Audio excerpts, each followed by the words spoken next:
بسم الله الرحمن الرحيم قل هو الله أحد الله الصمد لم يلد ولم يولد ولم يكن له كفوا أحد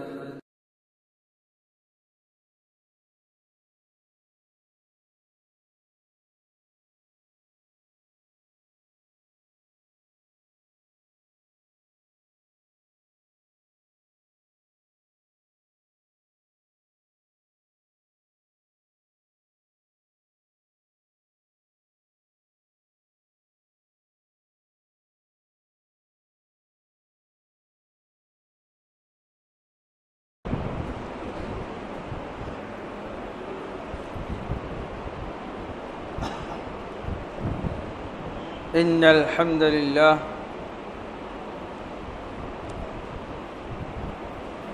السلام عليكم ورحمة الله وبركاته. إن الحمد لله نحمده ونستعينه ونستغفره ونعوذ بالله من شرور أنفسنا ومن سيئات أعمالنا. من يهده الله فلا مضل له ومن يضلل فلا هادي له. وأشهد أن لا إله إلا الله وحده لا شريك له وأشهد أن محمدًا عبده ورسوله. يا أيها الذين آمنوا اتقوا الله حق تقاته ولا تموتن إلا وأنتم مسلمون. يا أيها الناس اتقوا ربكم الذي خلقكم من نفس واحدة وخلق منها زوجها وبث منهما رجالا كثيرا ونساء. واتقوا الله الذي تساءلون به والأرحام إن الله كان عليكم رقيبا. يا أيها الذين آمنوا اتقوا الله وقولوا قولا سديدا يصلح لكم أعمالكم ويغفر لكم ذنوبكم ومن يطع الله ورسوله فقد فاز فوزا عظيما. أما بعد فإن خير الحديث كتاب الله وخير الهدي هدي محمد صلى الله عليه وسلم وشر الأمور محدثاتها وكل محدثة بدعة وكل بدعة ضلالة وكل ضلالة في النار. أما بعد فأعوذ بالله من الشيطان الرجيم. وقال ربكم ادعوني أستجب لكم إن الذين يستكبرون عن عبادتي سيدخلون جهنم داخرين. وقال النبي صلى الله عليه وسلم الدعاء هو العبادة. আলহামদুলিল্লাহ, আল্লাহ তাবারক ওয়া তাআলার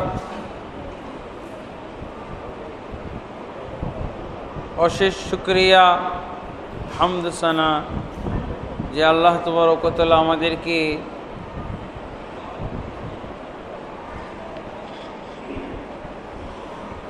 আজকে পুরান ঢাকার অত্যন্ত ঐতিহ্যবাহী মসজিদ বাংলা দোয়ার মসজিদে এশার সালাত আদায় করার পর কোরআন এবং সুন্নাহর ইলম অর্জন করার জন্য বসার তৌফিক দান করেছেন।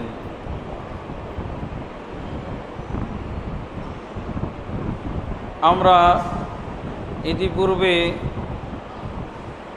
কয়েকবার এই বৈঠক অনুষ্ঠান করতে ব্যর্থ হয়েছি নানান কারণে।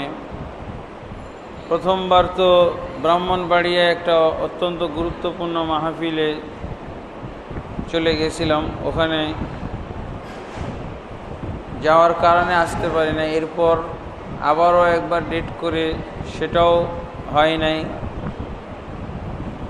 এরপরে এ মাসের 4 তারিখে আসতে যেয়েও মোটামুটি আমরা 9টার দিকে রবীন্দ্র কি বলে ওটাকে বিজয় সরণির কাছে আমরা ছিলাম। মানে এত জ্যাম ছিল যে জ্যামের কারণে আর আসার আমাদের সাহস হলো না, হয়তো আসলেও 10টা 11টা বাজবে, এই জন্য আর আসা হয় নাই। নানান কারণে ধারাবাহিকতা আমরা রক্ষা করতে পারিনি বৈঠকের। তবে বিষয়ের ধারাবাহিকতা ঠিক আছে। আমরা আগে যে বিষয়ে আলোচনা করেছিলাম তারই সম্পূরক অংশ, তারই শেষ অংশ আমরা আজকে আপনাদের সামনে আলোচনা করতে যাচ্ছি ইনশাআল্লাহ। আল্লাহ যদি আমাদেরকে তৌফিক দান করেন তাহলে দোয়া বিষয়ে আজকে দ্বিতীয় দিনের মতো আলোচনা করব। দোয়ার আমরা অনেকগুলো বিষয় ইতিপূর্বে জেনেছিলাম। দোয়ার বিধান কি, দোয়া বলতে কি বোঝায়, দোয়ার গুরুত্ব, তারপরে দোয়ার প্রকারভেদ, দোয়ার কবুলের বিভিন্ন অবস্থা রূপরেখা ইত্যাদি বিষয়ে আলোচনা করেছিলাম। আজকে কয়েকটি বিষয় আলোচনা করার মনস্থ করেছি। তার ভিতরে দোয়ার আদব কায়দা কি, কি শিষ্টাচার বজায় রাখলে দোয়াটা আল্লাহর কাছে কবুল হতে পারে, এবং শরঈ দোয়া, শরীয়ত সম্মত দোয়া, শিরকি দোয়া কি, বেদাতি দোয়া কি, এই বিষয়গুলো আমরা জানার চেষ্টা করব। দোয়া সম্পর্কে অনেক ডিটেলস ইলম আছে, অনেক বিস্তারিত বিষয় এবং জানার অনেক কিছু আছে। আমি যে আপনাদের সামনে যে কিতাবটার সাথে রেখেছি সামনে, 1011 পৃষ্ঠার একটা কিতাব, বাংলা ভাষায় অনুবাদ করলে 4 খণ্ড হইতো, শুধু দোয়ার কিতাব। এই কিতাবে যত তথ্য আছে দোয়া সম্পর্কিত, এগুলো সব যদি আমরা আলোচনা করি তাহলে 1 বছর লাগবে এই দোয়া সিলেবাস শেষ করতে। তো আমরা সেটাকে 2টা বৈঠকেই সমাপ্ত করছি। তার মানে আমাদের জন্য যে সমস্ত বিষয় অত্যন্ত জরুরি সেগুলোই আমি আপনাদের সামনে উপস্থাপন করার চেষ্টা করব ইনশাআল্লাহ। তো দোয়া এর আগেও আলোচনা করেছি। আল্লাহ তাবারক ওয়া তাআলা দোয়াটাকেই ইবাদত বলেছেন। আল্লাহ বলছেন ওয়াকালা রাব্বুকুম উদউনি আস্তাজিব লাকুম, আর তোমাদের রব বলে দিয়েছেন তোমরা আমার কাছে দোয়া করো, আমি তোমাদের দোয়া কবুল করব। ইন্নাল্লাযীনা ইস্তাকবিরুনা আন ইবাদাতি সায়াদখুলুনা জাহান্নামা দাখিরিন, নিশ্চয়ই যারা আমার কাছে দোয়া করতে অহংকার পোষণ করবে তারা অচিরেই অপমানজনকভাবে জাহান্নামে প্রবেশ করবে। এটা হলো দোয়া যে আল্লাহর কাছে কত গুরুত্বপূর্ণ বিষয়, কত গুরুত্বপূর্ণ একটি ইবাদত বুঝাই যাচ্ছে। দোয়া বাধ্যতামূলক, দোয়া ফরজ, দোয়া ঐচ্ছিক বিষয় নয়। রাসূলুল্লাহ সাল্লাল্লাহু আলাইহি ওয়াসাল্লাম বলছেন আদ-দুআ হুয়াল ইবাদা, দোয়াটাই তো হচ্ছে ইবাদত। দোয়া নাই ইবাদতও নাই, দোয়াই হলো তাওহীদ। দোয়ার বিচরণ সব জায়গায় আল্লাহর একত্ব, যেই একত্ব হলো ইসলামের সবচেয়ে গুরুত্বপূর্ণ বিষয়, ইসলামের মাথা, ইসলামের ফাউন্ডেশন। সেই তাওহীদও সাজানো আছে দোয়ার উপর, দোয়া দিয়ে। যেই কোরআন আমরা আল্লাহর কাছ থেকে লাভ করেছি, এই কোরআনের ফাউন্ডেশন হলো দোয়া। আমরা দৈনন্দিন যে ইবাদত পালন করি, এই কিছুক্ষণ আগে ইবাদত করলাম সালাতুল ইশা, এই সালাতেরও ভিত্তি হলো দোয়া।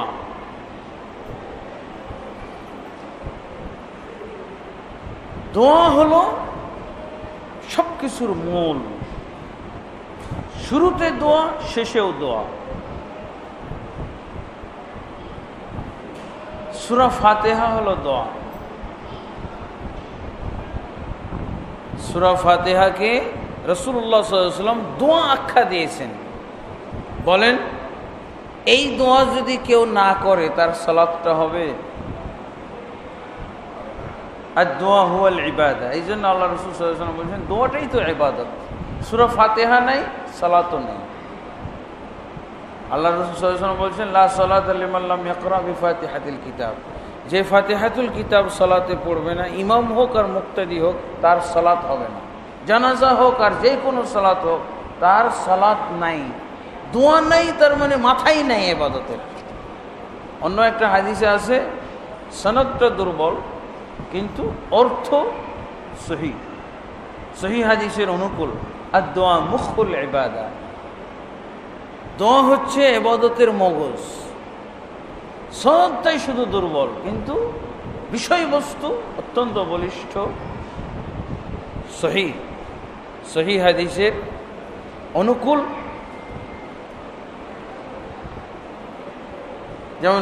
যেমন দেখেন আলহামদুলিল্লাহ রব্বিল আলামিন, কোরআনের প্রথম আয়াত, কোরআনের প্রথম সূরার প্রথম আয়াত। আর এখানে কি আছে? রব্বুল আলামিন। সমস্ত প্রশংসা একমাত্র রব্বুল আলামিনের জন্য। তো রব্বুল আলামিন যে বললেন, এই যে এখানে আল্লাহর তাওহীদ স্বীকার করলেন, তাওহীদে দোয়া। রাসূলুল্লাহ সাল্লাল্লাহু আলাইহি ওয়াসাল্লাম বলছেন আফদলুল যিকরি লা ইলাহা ইল্লাল্লাহ ওয়া আফদলুদ দুআ আলহামদুলিল্লাহ। সর্বোত্তম জিকির হলো লা ইলাহা ইল্লাল্লাহ, সর্বোত্তম দোয়া হলো আলহামদুলিল্লাহ। আলহামদুলিল্লাহ রব্বিল আলামিন মানে সর্বোত্তম দোয়া। এই জন্য দোয়া সম্পর্কে ইলম অর্জন করা অত্যন্ত জরুরি। যেই দোয়ার সব কিছুতে বিচরণ, যেই দোয়ার উপরে সমস্ত ইবাদত ডিপেন্ড করে, নির্ভরশীল, সেই দোয়া সম্পর্কে ইলম অর্জন না করলে আমার জীবনের, আমার ইমানি জিন্দেগির, আমার ইসলামী জিন্দেগির বিরাট গ্যাপ থেকে গেল। মুসলিম হওয়াটাই আমার জন্য কঠিন হয়ে যাবে। তা আলহামদুলিল্লাহ দোয়া বিষয়ক কিছু আলোচনা আমরা করেছি। আজকে দোয়া কবুলের আদব, শর্তাবলী ইত্যাদি আমরা আজকে আলোচনা করব ইনশাআল্লাহ। এবং শিরকি দোয়া, বিদআতি দোয়া। দোয়ার শিষ্টাচার, দোয়া কবুলের জন্য যে ব্যবস্থা আমরা গ্রহণ করব, এই ব্যবস্থাটা দুই ভাগে বিভক্ত। একটা হলো আমাদেরকে কিছু নেতিবাচক শিষ্টাচার বাস্তবায়ন করতে হবে দোয়ার ক্ষেত্রে। নেতিবাচক মানে যেগুলো না বোধক। এই জন্য না বোধক শিষ্টাচারগুলো আলোচনা করছি, যে আমাদের ইসলামের প্রথম কথাই হলো না বোধক, কি লা ইলাহা। দুনিয়ার সব কিছুতে পজিটিভ ভালো, কিন্তু ইসলামের ক্ষেত্রে নেগেটিভ ভালো।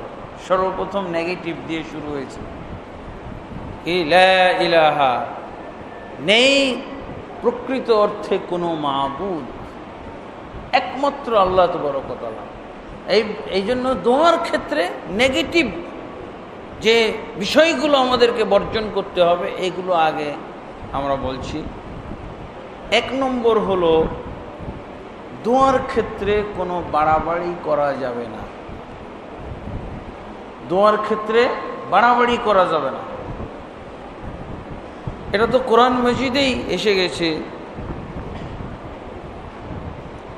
সূরা আরাফের আয়াতে সূরা আরাফের আয়াতে আল্লাহ বলছেন 55 নম্বর আয়াত, উদউ রাব্বাকুম তাদাররুআন ওয়া খুফিয়া ইন্নাহু লা ইউহিব্বুল মু'তাদিন।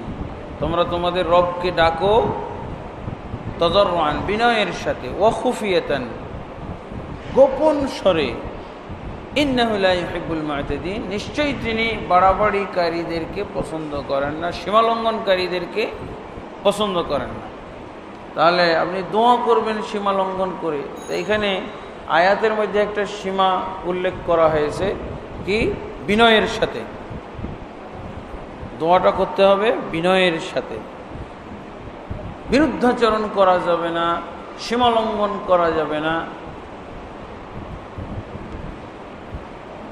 এটাই হলো সীমা। এই আয়াতের মধ্যে পাওয়া যাচ্ছে। আপনি কি বিনয়ের সাথে দোয়া করবেন, আল্লাহ তোমার কাছে আমি এটা চাই, তোমাকে দিতে হবে, আমি দেবে না? কি হলো? খুফিয়াতান, একবার মাইক লাগিয়ে দোয়া, মাইক লাগিয়ে দোয়া। আমাদের সমাজে মাইক দিয়ে দোয়া হয় না। ইসলামী জলসা ও হালকায় জিকির, কি হলো? সব বেদাতি। যেই পোস্টারে দেখবেন ইসলামী জলসা হালকায় জিকির, ওটা বেদাতি মাহফিল। জিকির দোয়া কখনো মাইক লাগিয়ে হবে না। তো এটাই হলো দোয়ার ক্ষেত্রে সীমা লঙ্ঘন। আল্লাহ বলছেন খুফিয়াতান, গোপন স্বরে দোয়া করব। তারপরে আরেকটা হলো হারাম বর্জন করতে হবে। এটা হলো হারাম বর্জন। এটাও একটা নেতিবাচক বিষয়। আপনি হারামের সাথে জড়িত থাকবেন আর দোয়া মাহফিলেও যাবেন, এটা হবে না। যত দোয়া করেন কাজ হবে না। হারাম খাচ্ছেন, হারাম পান করছেন, হারাম পোশাক, হারাম দ্বারা শরীর প্রতিপালিত, তাহলে এই দোয়া কবুল হবে না। হারাম ত্যাগ করতে হবে। আল্লাহ রাসূল সাল্লাল্লাহু আলাইহি ওয়াসাল্লাম একটা হাদিসে উদাহরণ দিয়ে বলেছেন, সফরকারী ব্যক্তি, এলোমেলো চুল, তারপরে ধুলা মিশ্রিত অবস্থা, সফর করে ক্লান্ত, আল্লাহর দরবারে হাত উঠিয়েছে ইয়া রব্বি বলে, কিন্তু তার খানা হারাম, পানি হারাম, তার পোশাক হারাম, হারাম দ্বারা প্রতিপালিত। রাসূল সাল্লাল্লাহু আলাইহি ওয়াসাল্লাম বলছেন কিভাবে তার দোয়া কবুল করা হবে? এটা সম্ভব না। হারাম বর্জন করতে হবে। হারামের সাথে জড়িত থেকে দোয়া কবুল হবে। তারপরে তাড়াহুড়া করা যাবে না, যে আল্লাহ সময় বেশি নেই, মাত্র 1 সপ্তাহের মধ্যে আল্লাহ দোয়াটা কবুল করো না। হ্যাঁ, আল্লাহকে সময় বেঁধে দিচ্ছি, দেখি এই বছরটা ইবাদত করে দোয়া দরুজ করে দেখি আয় রোজগারে বরকত কেমন হয়।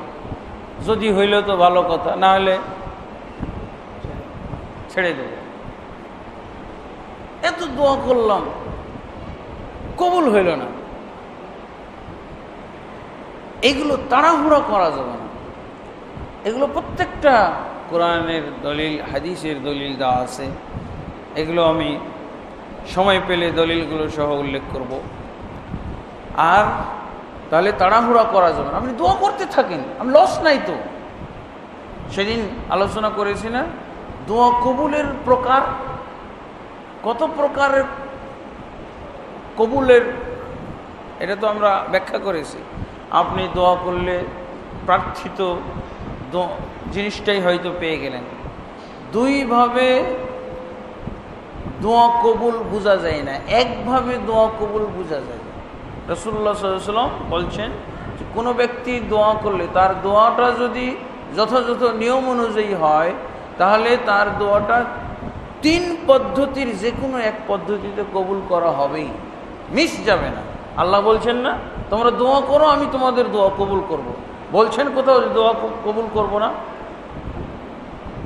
দোয়া নিয়ম মাফিক করলে, এই যে নিয়মগুলো বলছি এগুলোই তো নিয়ম, নিয়ম অনুযায়ী করলে দোয়া কবুল হবেই, কোনো ভুল নাই। কিন্তু দোয়াটা তিনভাবে কবুল হয়।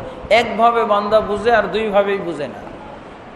একভাবে বুঝে কোনটা, আমি দোয়া করেছি পেয়ে গেছি। অনেকেই কিন্তু বলে যে আল্লাহর কাছে যা আশা করছিলাম আশা পূর্ণ করছি।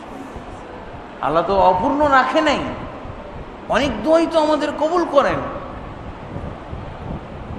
এরকম কোনো মুমিন বান্দা পাওয়া যাবে না যে সত্যি ঈমান রাখে আল্লাহর প্রতি এবং সে দিনদার পরহেজগার, জীবনে কোনো দোয়াই তার কবুল হয় না। বহু দোয়া কবুল হয়েছে আর কোনো দোয়া কবুল হয় নাই।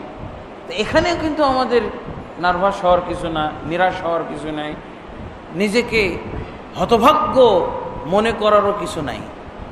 ওখানে সরাসরি পেয়েছেন। তিনটা তো প্রকার, কবুলের তিন প্রকার। সরাসরি যা চেয়েছিলেন, আল্লাহর কাছে চাকরি চাইছিলেন, চাকরি পেয়ে গেছেন। সুন্দরী স্ত্রী চাইছিলেন, সেটাও হয়ে গেছে। কিন্তু এরপর আরও কিছু দোয়া করছেন, ওইটা হয় না। আল্লাহ রাসূল সাল্লাল্লাহু আলাইহি ওয়াসাল্লাম বলছেন আরও দুইভাবে দোয়া কবুল হয়। সেটা কি, যে বান্দার একটা টার্গেট নির্ধারণ করে, সেই টার্গেটে দোয়া করতে থাকে। দোয়াটা তার কবুল হচ্ছে না, মানে তার টার্গেট ফুলফিল হচ্ছে না। এর অর্থ কি, এই দোয়ার সওয়াবটা তার আমল নামায় কিয়ামতের দিন তাকে পুরস্কৃত করার জন্য রেখে দিয়েছে। এটা কি বুঝবে বান্দা? আল্লাহ দেখতেছে যে দোয়া কম করে, একটা টার্গেট সামনে নিয়ে যখন করছে, করুক কিছুদিন। লাইলাতুল কাদর একদিন ছিল, রাসূলুল্লাহ সাল্লাল্লাহু আলাইহি ওয়াসাল্লামকে জানানো হয়েছিল, তারপর ভুলিয়ে দিলেন কেন? যাতে 10 দিনই লাইলাতুল কাদর হয়, কমপক্ষে বেজোড় রাতগুলোতে সবাই লাইলাতুল কাদর পালন করে। কি হবে? আমলের ব্যালেন্স বাড়বে।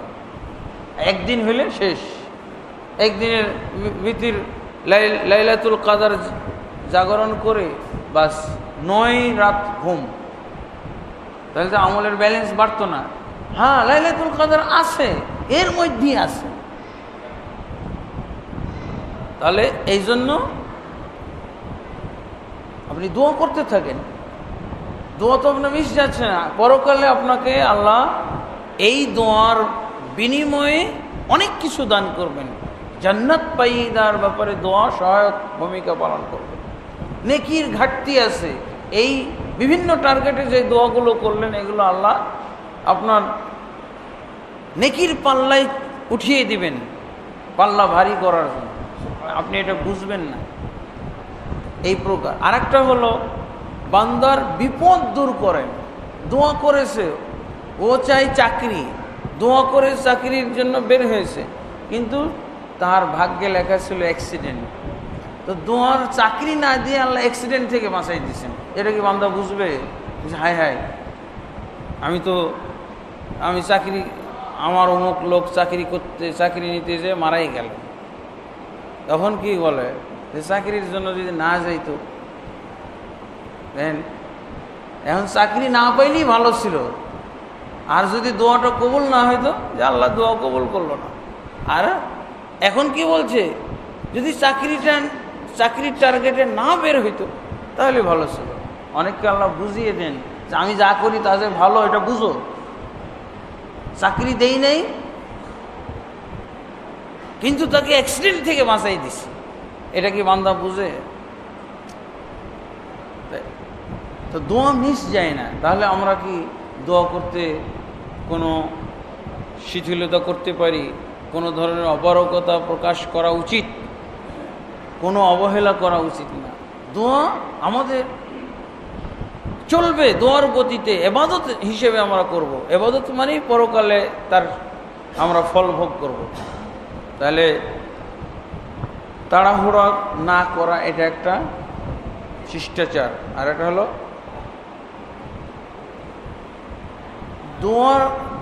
দোয়ার ক্ষেত্রে কোনো ধরনের শর্ত না দেওয়া, অথবা যদি এরকম কোনো শব্দ ব্যবহার না করা। আল্লাহ তুমি যদি পছন্দ করো তাহলে আমার দোয়াটা কবুল করো, আল্লাহ তোমার যদি পছন্দ হয় তাহলে আমাকে দাও এটা, আর যদি তোমার পছন্দ না হয় তো দিও না। এভাবে, অথবা আমার যদি তুমি আল্লাহ এই আশা পূর্ণ করো তাহলে আমি তোমার ইবাদত করব। এই যে এগুলো। তারপরে দোয়ার ক্ষেত্রে অমনোযোগিতা রাখা যাবে না। দোয়ার ক্ষেত্রে দেখছেন, দোয়ার ক্ষেত্রে অমনোযোগিতা মোটেও শোভনীয় নয়, দোয়ার পরিপন্থী। আপনি দোয়া করতেছেন, আমিন, হাই তুলতেছেন, কিসের দোয়া এটা? দেখেন আখেরি মোনাজাতে কতজনের ঘুম চলে আসতেছে। এটা কি দোয়া পড়তেছে? দোয়ার ভিতরে কোনো মনোযোগ আছে? কি বলল দোয়াতে, কি বলছে সেটাও বুঝেন। এই দোয়া আল্লাহর কাছে কি হবে? নিজেই বুঝে না, আল্লাহ কি বুঝবে? দোয়া ও যে নিজেই কি বলতেছে আল্লাহকে নিজেই তো বুঝে না, তা আল্লাহ দিবে কি? যেটা ও বুঝে আল্লাহর কাছে চাইবে সেটা না পাবে, যেটা নিজেই বুঝে না। হাই তুলতেছে আর আমিন আমিন বলতেছে, আধা ঘন্টার দোয়া আমিন আমিন। এই বিষয়গুলো বর্জনীয়। দোয়ার ক্ষেত্রে যদি এই দোষগুলো পাওয়া যায় তাহলে কখনো আল্লাহর কাছে দোয়া কবুল হবে না। আসলে বিষয়গুলো এটা গেল যেই দোষ থেকে আমাদের দোয়াকে মুক্ত করতে হবে। এই দোষ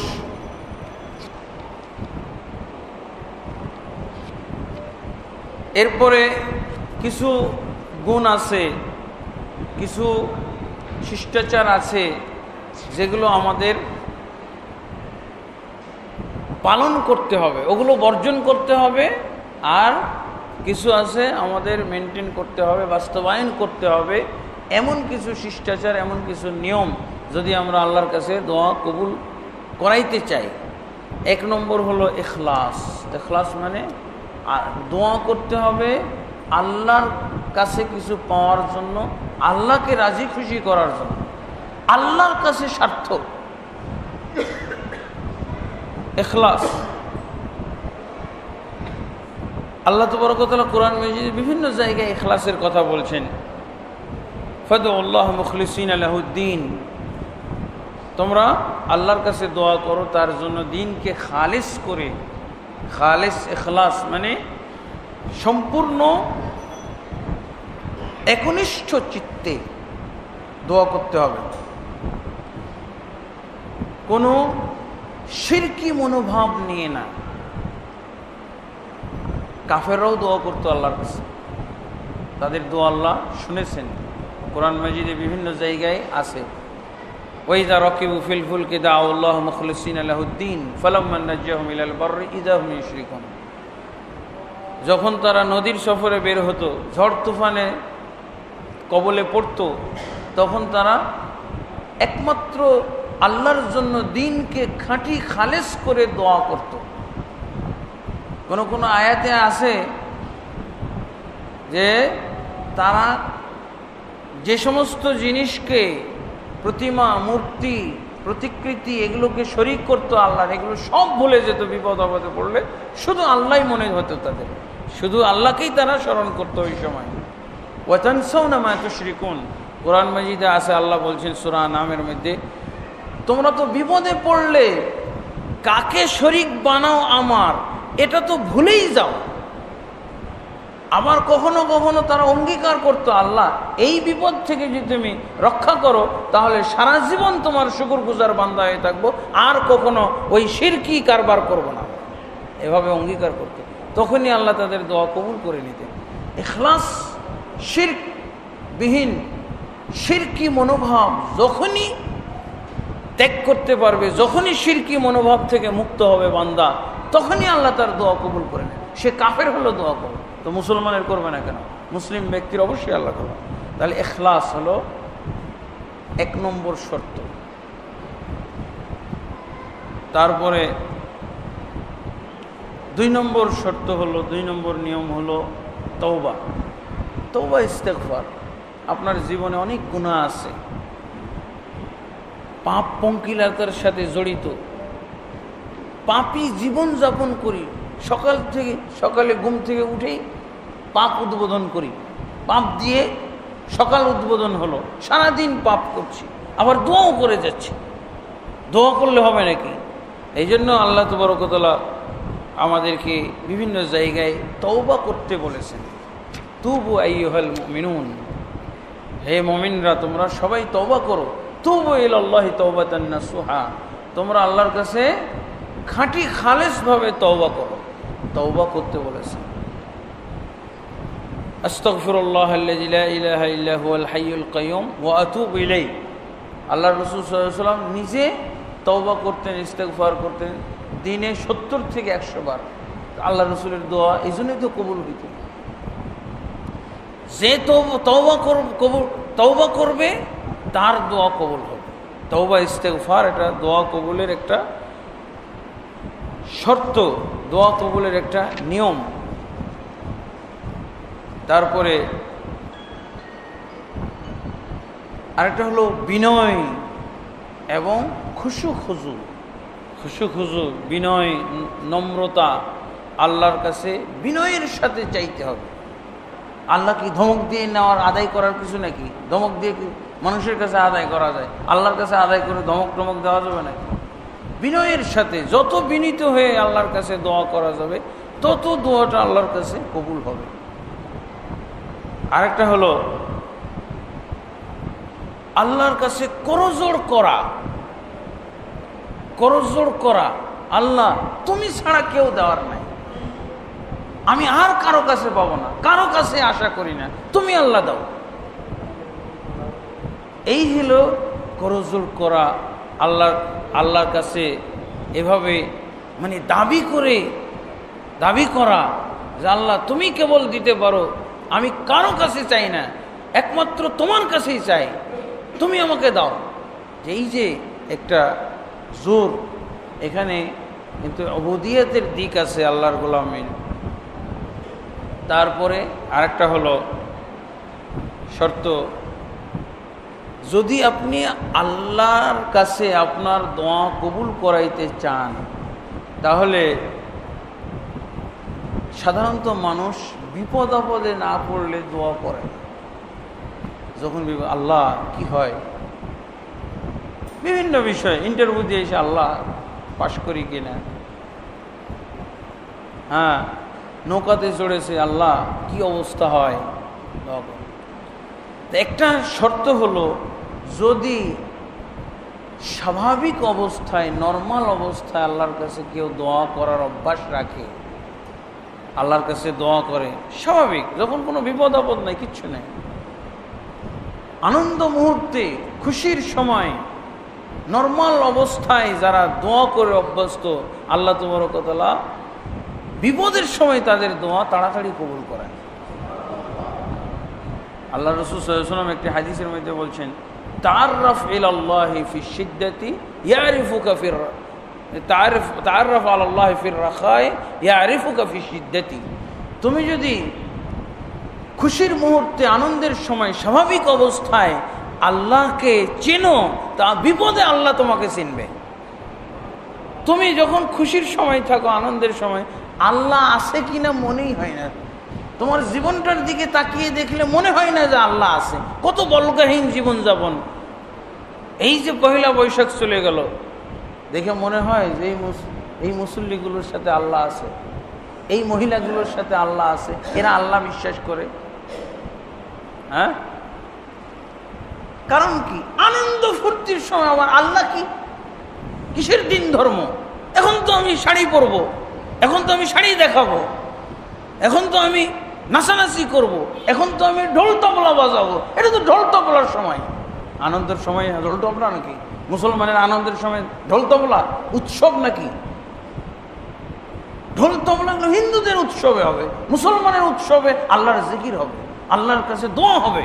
এই জন্য রাসূলুল্লাহ সাল্লাল্লাহু আলাইহি ওয়াসাল্লাম বলছেন, তুমি আনন্দ ঘন অবস্থায় আল্লাহকে চিনো, বিপদে আল্লাহ তোমাকে চিনবে। আর তুমি আনন্দ ঘন পরিবেশে আল্লাহকে চিনো না, বিপদের সময় আল্লাহর কাছে শরণাপন্ন, আল্লাহ তোমাকে ছুঁড়ে মারবে।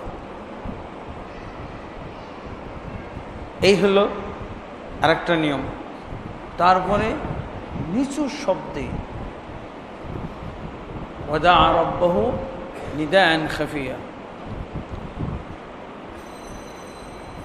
জাকারিয়া আলাইহিস সালাম গোপন স্বরে আল্লাহর কাছে দোয়া করেছেন।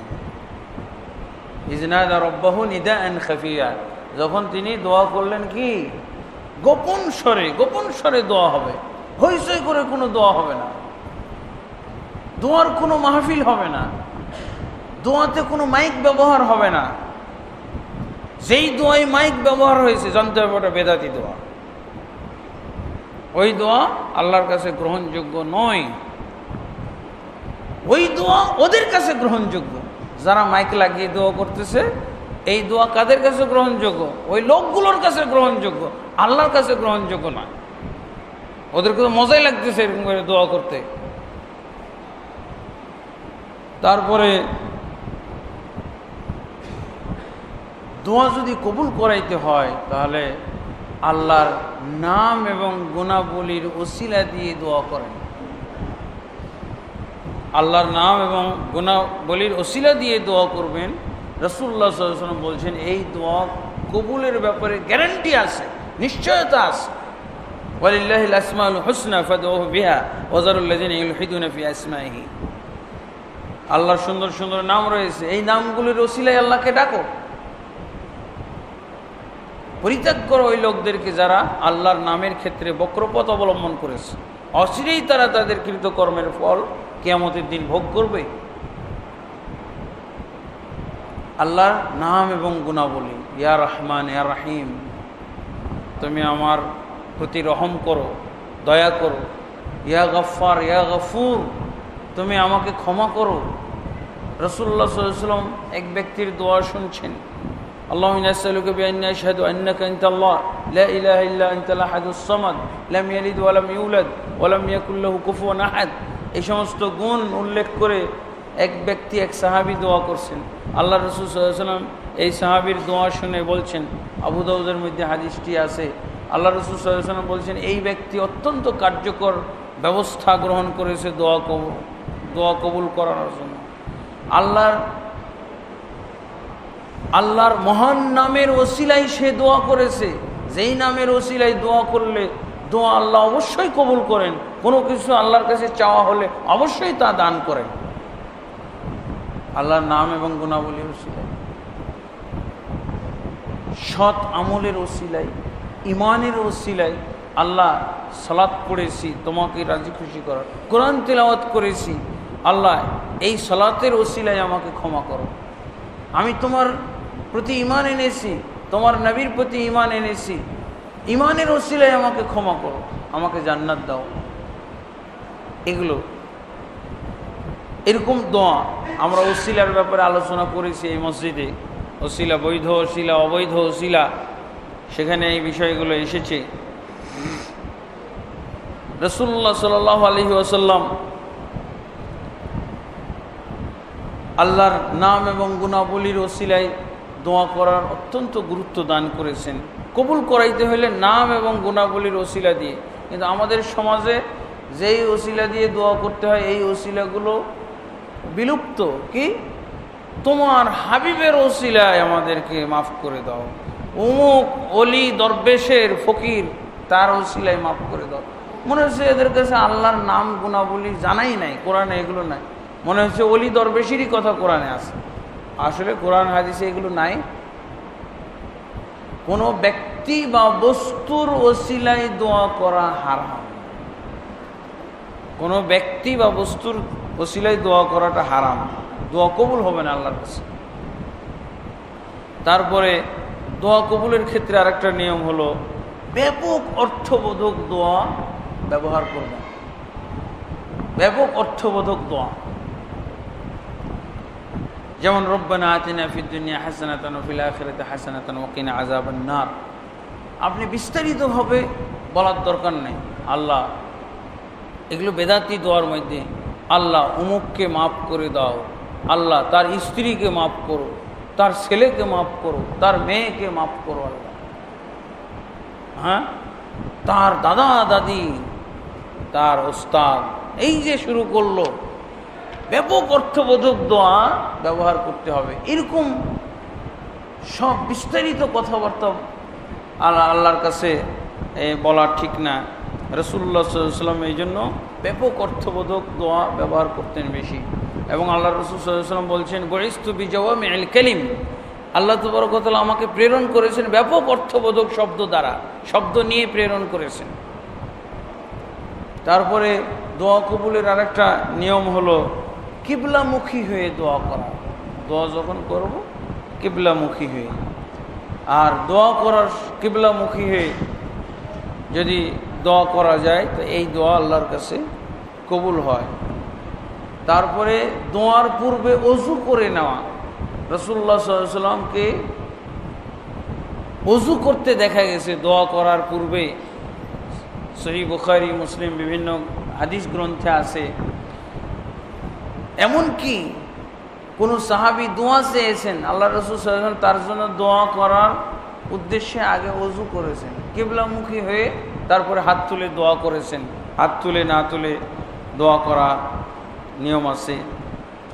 তারপরে আল্লাহর কাছে দোয়া কবুল করাইতে হইলে আরেকটা নিয়ম হলো, সেটা আল্লাহর প্রশংসা করা। আল্লাহর কিছু প্রশংসা করবেন, আল্লাহর তারিফাত বর্ণনা করবেন। আলহামদুলিল্লাহ রাব্বিল আলামিন, আর রহমানির রহিম। আল্লাহর রাসূল সাল্লাল্লাহু আলাইহি ওয়াসাল্লাম বিভিন্নভাবে আল্লাহর প্রশংসা করতেন। তারপরে রাসূলুল্লাহ সাল্লাল্লাহু আলাইহি ওয়াসাল্লামের প্রতি দুরূদ পাঠ, সালাত আলান নবী, নবী সাল্লাল্লাহু আলাইহি ওয়াসাল্লামের প্রতি দুরূদ পাঠ, দুরূদ ইব্রাহিম। আল্লাহুম্মা সাল্লি আলা মুহাম্মাদ ওয়া আলা আলি মুহাম্মাদিন কামা সাল্লাইতা আলা ইব্রাহিম ওয়া আলা আলি ইব্রাহিম ইন্নাকা হামিদুম মাজিদ।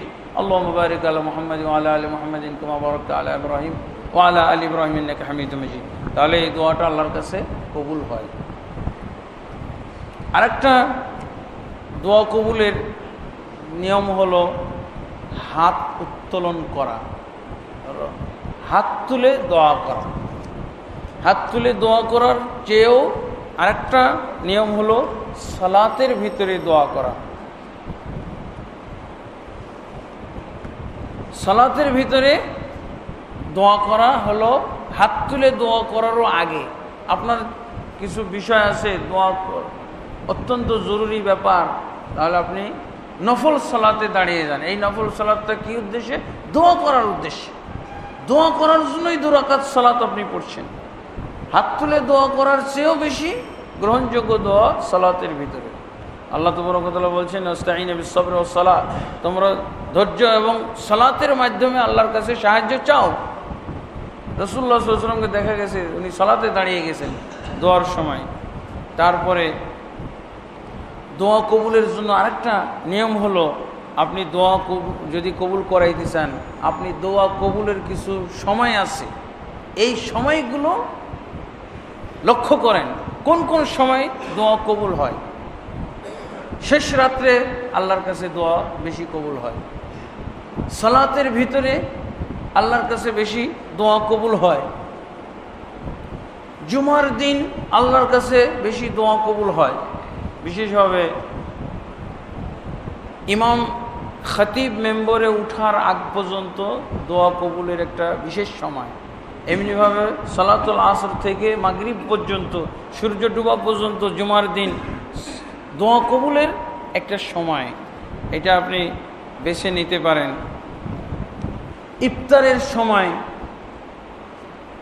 ইফতারের সময় দোয়া করলেন। এই যে কিছু সময় আছে, এই সময়গুলোতে দোয়া করার আপনি সুযোগ নেবেন। আজান একামতের মাঝে দোয়া কবুল হয়। আপনি আজানের পরে 2 রাকাত সুন্নাত বা 4 রাকাত সুন্নাত সালাত পড়ে দোয়ায় মশগুল হয়ে যান। একামতের পূর্ব পর্যন্ত দোয়া চলুক, দোয়া কবুল হয়।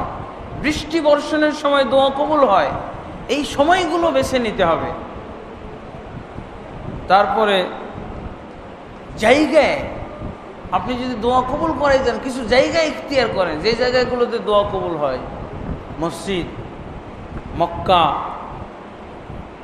মক্কাতে তওয়াফের সময় দোয়া কবুল হয়। মুলতাজামের জায়গায়, মুলতাজামের এখানে দোয়া কবুল হয়। তারপরে সাফা মারওয়া সাইর সময় দোয়া কবুল হয়। সাফা মারওয়া পাহাড়ে দোয়া কবুল হয়। মিনাতে জামরাই দোয়া কবুল হয়, জামরায় পাথর মারে ওই জায়গায় দোয়া কবুল হয়। আরাফাতে দোয়া কবুল হয়। মুজদালিফায় দোয়া কবুল হয়। এই জায়গা আপনি সুযোগ নেবেন। বিভিন্ন অবস্থায় কোন অবস্থায় দোয়া কবুল হয়। আপনি সফর অবস্থায় আছেন, দোয়া কবুল হবে, তখন আপনি দোয়ার সুযোগ নেন। নিজের জন্য দোয়া করেন, অন্যের জন্য দোয়া করেন। আপনার মনটা যখন খুব স্বচ্ছ, মনটা যখন আপনার খুব সতেজ, মন আপনার শান্ত ঠান্ডা, এই সময় আপনি দোয়া করেন। আপনার মনটা নরম, অসুস্থ অবস্থায় দোয়া করবেন। রুগীকে দেখতে যে দোয়া করবেন। এই যে আর কিছু ব্যক্তি হলেও দোয়া, ব্যক্তি বিশেষেও আল্লাহ দোয়া কবুল করেন। মা বাবা যদি সন্তানের জন্য দোয়া করে, এই জন্য মা বাবার দোয়া আমাদেরকে নিতে হবে। মা বাবার দোয়া, বদদোয়া থেকে বাঁচতে হবে। ব্যক্তি বিশেষেও দোয়া কবুল হয়। রসুলদের দোয়া আল্লাহ কবুল করতেন, রসুলগণের দোয়া কবুল হইতো। মুমিন বান্দার দোয়া কবুল হয়, সিয়াম পালনকারীর দোয়া কবুল হয়, ন্যায়পরায়ণ শাসকের দোয়া আল্লাহ কবুল করেন, মজলুম ব্যক্তির আল্লাহ দোয়া কবুল করেন। এরা ব্যক্তি না, এগুলো ব্যক্তি হিসেবে। এই জন্য রাসূল সাল্লাল্লাহু আলাইহি ওয়াসাল্লাম বলছেন, তোমরা মজলুম ব্যক্তির দোয়া থেকে বেঁচে থাকো। মজলুম ব্যক্তির দোয়া এবং আল্লাহর মাঝে কোনো পর্দাই থাকে না, সরাসরি কবুল হয়ে যায়। তাহলে পিতামাতার দোয়া, এই বিষয়গুলো আমাদেরকে খেয়াল রাখতে হবে। এরপরে আলহামদুলিল্লাহ, তাহলে দোয়ার আমরা কিছু শিষ্টাচার, দোয়া আমরা যদি কবুল করাইতে চাই, আল্লাহ তাবারক ওয়া তাআলার কাছে আমাদের দোয়া মঞ্জুর হোক, এই বিষয়ে যদি আমাদের গুরুত্ব থাকে, তাহলে এই বিষয়গুলো আজকে আমাদের অবশ্যই মনে রাখতে হবে দোয়ার ক্ষেত্রে। অন্যথায় আমাদের দোয়া আল্লাহর কাছে গ্রহণযোগ্য হওয়ার কোনো নিশ্চয়তা নাই। এরপরে কিছু বিষয় আছে, আমাদেরকে দোয়ার ক্ষেত্রে সাবধানতা অবলম্বন করতে হবে। দোয়ার ক্ষেত্রে কিছু গুমরাহি আমাদের সমাজে আছে, এই গুমরাহি থেকে আমরা নিজেরা বাঁচব এবং অন্যকে বাঁচার জন্য দাওয়াত করব। সেগুলো হলো দোয়ার ক্ষেত্রে শিরকি দোয়া। শিরকি দোয়া কিভাবে হয়?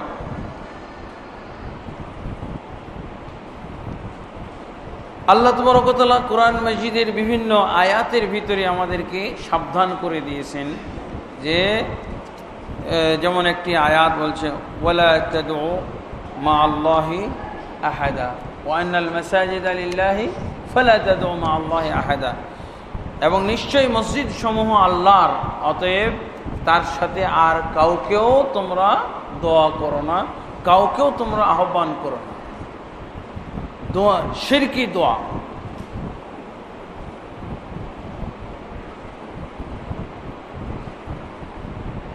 আল্লাহ তাবারক ওয়া তাআলা কোরআন মাজিদে দোয়া সম্পর্কে সতর্ক করেছেন। মুশরিকরা কিছু দোয়া করত, কাফের মুশরিকরা দোয়া করত, ওয়ালা তাদউ মিন দুনিল্লাহি মা লা ইয়ানফাউকা ওয়ালা ইয়াদুররুকা। আর খবরদার তুমি দোয়া করবে না আল্লাহ বাদ দিয়ে এমন কিছুর যারা তোমার কোনো উপকারও করতে পারে না, অপকারও করতে পারে না। যদি তা করো তাহলে অবশ্যই তুমি জালেমদের অন্তর্ভুক্ত হয়ে যাবে। তাহলে আল্লাহ ছাড়া কারো কাছে দোয়া করা যাবে না।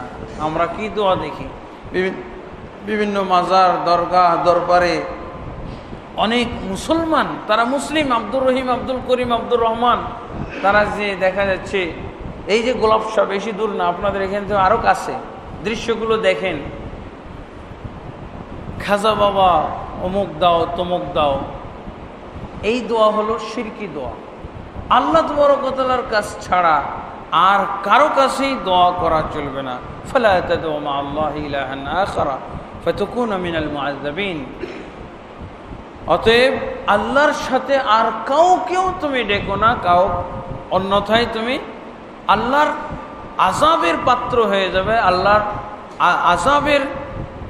আযাব প্রাপ্ত বান্দাদের অন্তর্ভুক্ত হয়ে যাবে। তা শিরকি দোয়া, মাজার কবরে যে সমস্ত দোয়া হচ্ছে এগুলো হলো সব শিরকি দোয়া। এই দোয়ার আল্লাহর কাছে গ্রহণযোগ্য নয়। এমনিভাবে বিভিন্ন গায়রুল্লাহর দোহাই দিয়ে যে সমস্ত দোয়া করা হয় এই দোয়াগুলো হলো শিরকি দোয়া। এই দোয়া আল্লাহর কাছে গ্রহণযোগ্য নয়। এই দোয়ার মাধ্যমে একজন মুসলমান কাফের বা মুশরিক হয়ে যেতে পারে।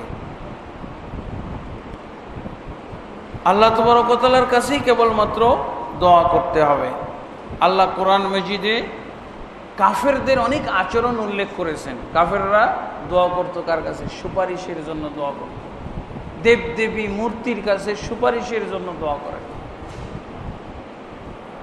হাউলাই শুফাআউনা ইনদাল্লাহ ওয়া ইয়াবুদুনা মিন দুনিল্লাহি মা লা ইয়াদুররুহুম ওয়া লা ইয়ানফাউহুম ওয়া ইয়াকুলুনা হাউলাই শুফাআউনা। তারা আল্লাহকে বাদ দিয়ে অন্য কিছুরই গায়রুল্লাহর ইবাদত করত। গায়রুল্লাহ বিভিন্ন দেবদেবী মূর্তি প্রতিমা ওলি আল্লাহ তাদের মূর্তি তৈরি করে তারা কি করত? ধারণা করত যে এরা হলো আল্লাহর কাছে আমাদের জন্য সুপারিশকারী। হাউলা শুফাউনা ইনদাল্লাহ। আবার কখনো কখনো বলতো মা না'বুদুহুম ইল্লা লিয়ুকাররিবুনা ইলাল্লাহি যুলফা। আমরা এদের ইবাদত করি এই জন্য যে এরা আল্লাহর কাছে আল্লাহর সান্নিধ্যে আমাদেরকে পৌঁছাই দিবে। আমরা পাপী তাপী বান্দা ডাইরেক্ট আল্লাহর কাছে কিভাবে দোয়া করি, এই জন্য এদের মাধ্যমে দোয়া করি। এই যে এদের মাধ্যমে দোয়া করা, এটা হলো শিরকি দোয়া। অনেকে পীরকে ডাকে, পীরকে মাধ্যম হিসেবে বিশ্বাস করে যে এই পীররাই আল্লাহর কাছে তাদের নাজাতের ব্যবস্থা করে দেবে, তাদের জাহান্নাম থেকে বাঁচার ব্যবস্থা করে দিবে, তাদেরকে জান্নাতে নিয়ে যাবে।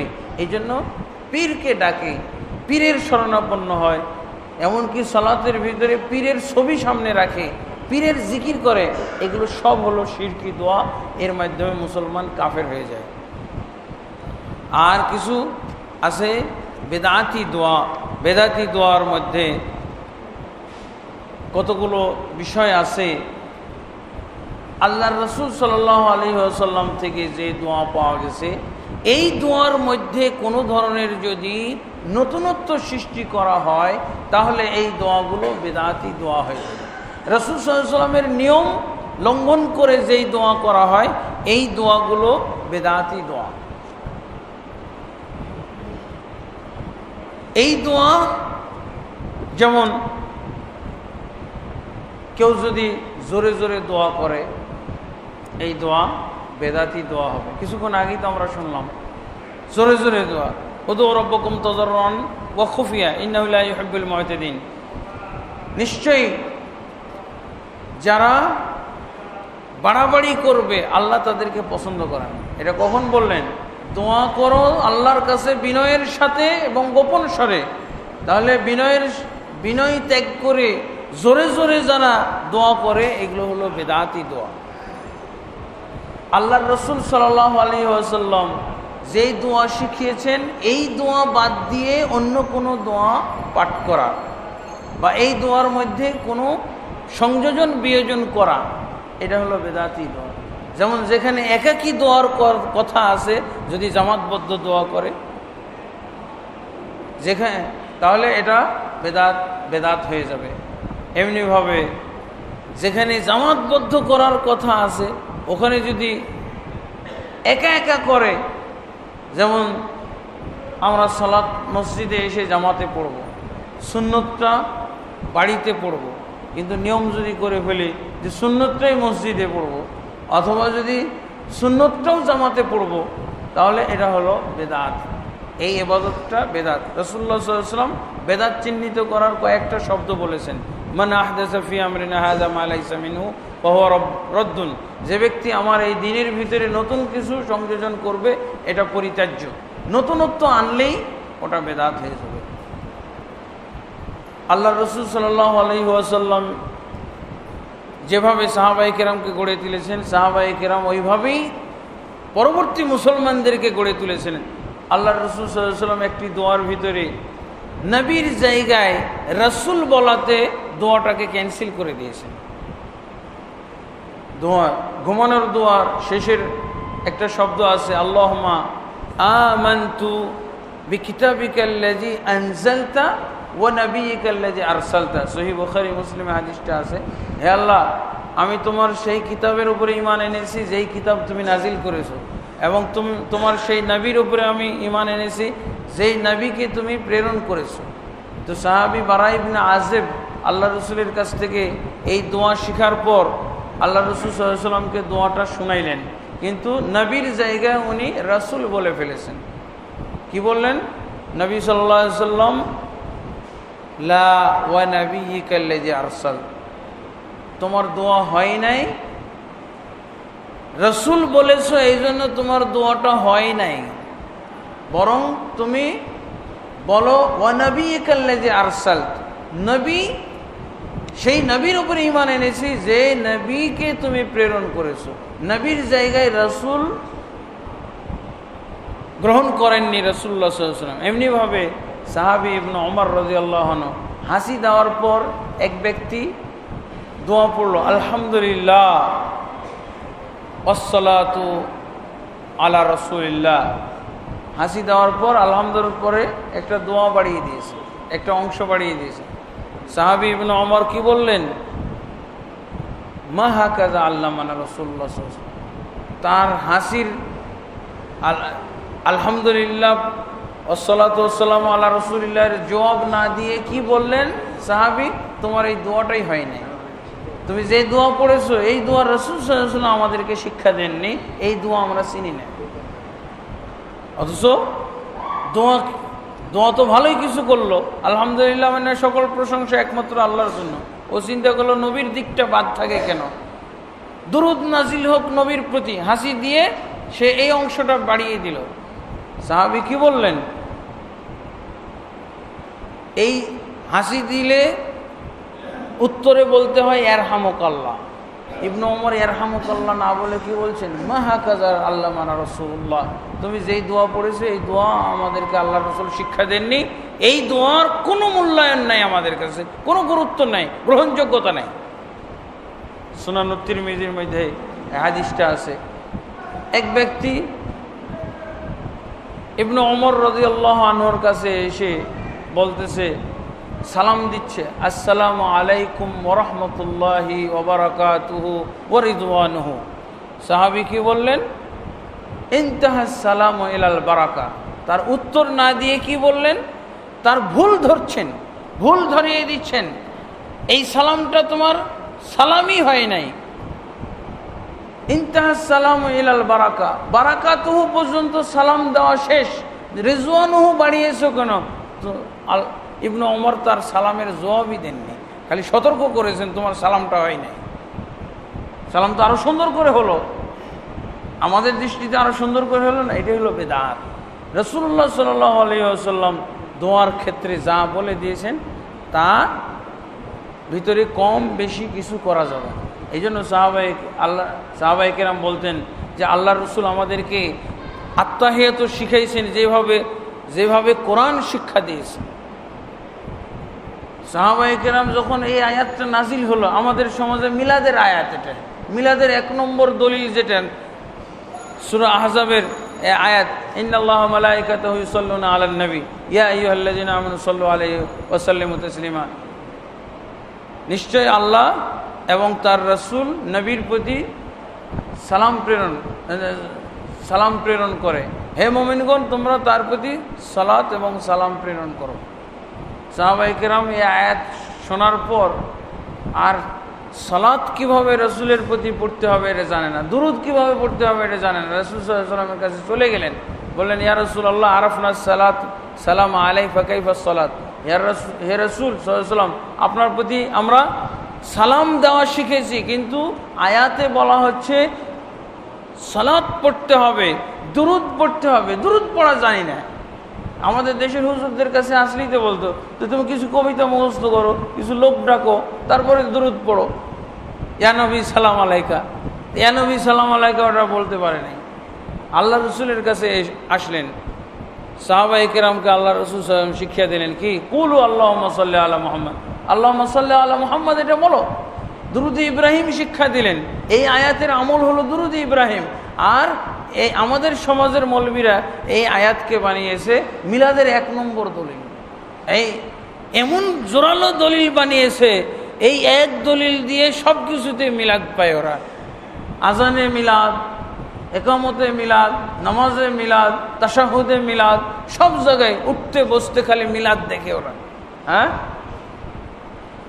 অথচ এই আয়াতটা সাহাবায়ে কেরাম আমল করতে পারলেন না, ছুটে গেলেন রাসূলুল্লাহ সাল্লাল্লাহু আলাইহি ওয়াসাল্লামের কাছে, ইয়া রাসূলুল্লাহ আপনি শিক্ষা দিন, আমরা সালাম প্রেরণ করতে জানি, সালাম দিতে জানি, দুরূদ জানি না। রাসূলুল্লাহ সাল্লাল্লাহু আলাইহি ওয়াসাল্লাম শিক্ষা দিলেন, তারপরে তারা শিখলো। আর আমাদের সমাজে কত সুন্দর আমরা পরিবেশ তৈরি করেছি। একই অবস্থা ইবনে আব্বাস রাদিয়াল্লাহু আনহুর কাছে এক ব্যক্তি এসে সালাম দিচ্ছেন, আসসালামু আলাইকুম ওয়া রাহমাতুল্লাহি ওয়া মাগফিরাতুহু। ইবনে ওমরের কাছে কি সালাম দিয়েছিল, ওয়া রিদওয়ানুহু বলেছিল। আর ইবনে আব্বাসের কাছে এক সাহাবী এসে, এক তাবী এসে বলছে আসসালামু আলাইকুম ওয়া রাহমাতুল্লাহি ওয়া বারাকাতুহু ওয়া মাগফিরাতুহু। এই সাহাবী ইবনে আব্বাস জবাব দিলেন কি, ইনতাহাস সালামু ইলাল বারাকা, এই লোক সালাম শেষ হয়ে গেছে বারাকাতুহু পর্যন্ত, তুমি ওয়া মাগফিরাতুহু যোগ করলে কেন? এই সালামের কোনো জবাবই দেননি, ইবনে আব্বাস জবাব দেননি। দেখেন, এগুলোকে বলা হয় বিদআত, সংযোজন বিয়োজন, কমানো এবং বাড়ানো। এটা যদি আমরা করি তাহলে এটা বিদআত হয়ে যাবে। এই জন্য দোয়ার ক্ষেত্রে আমাদেরকে খুব সাবধান। জিকিরের ক্ষেত্রেও বিদআত হয়ে যাবে যদি আমরা সমস্বরে উচ্চস্বরে জিকির করি, হ্যাঁ, এবং জোরে জোরে জিকির করি। এই জিকিরগুলো হলো বিদআত, গুনাহ হবে। এই ধরনের জিকির করলে আল্লাহ নাখুশ হবেন, গুনাহ হবে, আর শয়তান খুশি হবে। রাসূল সাল্লাল্লাহু আলাইহি ওয়াসাল্লামের ইবাদত, রাসূল সাল্লাল্লাহু আলাইহি ওয়াসাল্লামের নিয়ম না থাকার কারণেই তো আমরা জিকিরের ক্ষেত্রে বিভিন্ন ধরনের নিয়ম দেখে থাকি। লা ইলাহা একটাই শব্দ বা একটাই বাক্য, কিন্তু এর জিকিরের ক্ষেত্রে দেখেন কত নিয়ম। একটা জিকির শুনছি লা ইলাহা ইল্লাল্লাহ, আর আমরা ধরে ফেলছি এটা হলো চরমনাই ওয়ালা। আর একটা জিকিরের শব্দ শুনছি, শুনেই বুঝে ফেলছি না এরা চরমনাই, এরা সরসিনা ওয়ালারা। আর একটা একই লা ইলাহা ইল্লাল্লাহর জিকির শুনছি, হ্যাঁ, তারা কি, তাদেরকে আমরা কি বলছি যে এই জিকিরকারীরা হলো 18শিওয়ালা, এরা হলো 18শির মরিদ, সব জিকির করতেছে। লা ইলাহা ইল্লাল্লাহ একটাই, কিন্তু বেদাত জড়িত করলে বিভিন্ন রূপ হয়ে যায়। এরা কেউ সুন্নতের মধ্যে নাই, সবাই বেদাতের মধ্যে নিমজ্জিত আছে, যার জন্য তাদের একজনের সাথে আর একজনের কোনো মিল নেই। তাদের ওজিফার গ্রন্থ হলো নিজস্ব তৈরি করা। এই রাসূলুল্লাহ সাল্লাল্লাহু আলাইহি ওয়াসাল্লামের দিয়ে যাওয়া ওজিফার গ্রন্থ তারা পালন করে না বলেই দোয়ার ক্ষেত্রে, ইবাদতের ক্ষেত্রে, সর্বক্ষেত্রে তারা ভিন্ন ভিন্ন অবস্থা। তাদেরকে এক করার এবং তাদের কাছে এক হওয়ার কোনো বুদ্ধি নেই। কারণ যাদের কাছে সুন্নাহ নাই, যাদের কাছে বেদাত মানুষকে বিক্ষিপ্ত করে, বেদাত মানুষকে বিভক্ত করে, আমলে বিভক্ত করে, ইবাদতের ক্ষেত্রে বিভক্ত করে, দোয়ার ক্ষেত্রে বিভক্ত, সিয়ামের ক্ষেত্রে বিভক্ত, সালাতের ক্ষেত্রে বিভক্ত, কালেমার ক্ষেত্রে বিভক্ত, সব কি বলে হজের ক্ষেত্রে বিভক্ত, ওমরার ক্ষেত্রে বিভক্ত, খালি বিভক্ত। বেদাত যদি আমরা করি, সুন্নাহ মোতাবেক না করি, তখন আমরা ইবাদত দিয়ে বিভক্ত হয়ে যাব। আমাদের ইবাদতগুলো এক হবে না, আমরাও এক হইতে পারবো না। আল্লাহ তাবারক ওয়া তাআলা আমাদের সকলকে সহি শুদ্ধভাবে দোয়া শেখার, দোয়া করার তৌফিক দান করুন, এবং আমরা যেন সকল ক্ষেত্রে সুন্নাহ অনুসরণ করতে পারি। তাহলে আমরা ইবাদতগুলো আল্লাহর কাছে গ্রহণযোগ্য হিসেবে পরকালে পুরস্কার প্রাপ্ত হব, জান্নাত প্রাপ্ত হব। আল্লাহ তাবারক ওয়া তাআলা আমাদের সকলকে কবুল করুন। আজকে যারা আমরা এই বৈঠকে একত্রিত হয়েছি এবং আমাদের সকলকে আজকের এই দর্স, আজকের এই আলোচনা থেকে উপকৃত করুন, আমল করার তৌফিক দান করুন। আল্লাহুম্মা আমিন। আস্তাগফিরুল্লাহ লি ওয়া লাকুম লিসাইরিল মুসলিমিন ফাস্তাগফিরুহু ইন্নাহু হুয়াল গফুরুর রহিম। সুবহানাকাল্লাহুম্মা ওয়া বিহামদিকা আশহাদু আল্লা ইলাহা ইল্লা আনতা আস্তাগফিরুকা ওয়া আতুবু ইলাইক। আসসালামু আলাইকুম ওয়া রাহমাতুল্লাহি ওয়া বারাকাতুহু।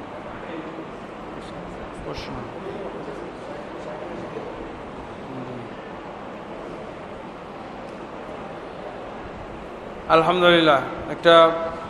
একজন প্রশ্ন করছেন, আমি 5 লক্ষ টাকা মর্গেজ রেখে একটি বাসায় উঠি, তার সাথে কন্ট্রাক্ট হয় 3 বছর, সে আমার কাছ থেকে কোনো ভাড়া নেবে না, 3 বছর পর সে আমার পূর্ণ টাকা ফেরত দিবে, আমি তার বাসা ছেড়ে দেব। এটা সুদি কারবার। এটা গ্রাম অঞ্চলে জমির উপরে হয় আর শহরে বাসার উপরে হচ্ছে আর কি। হে আল্লাহ, নবীর তোফাইলে আমাদের দোয়া কবুল করেন, এর অর্থ কি?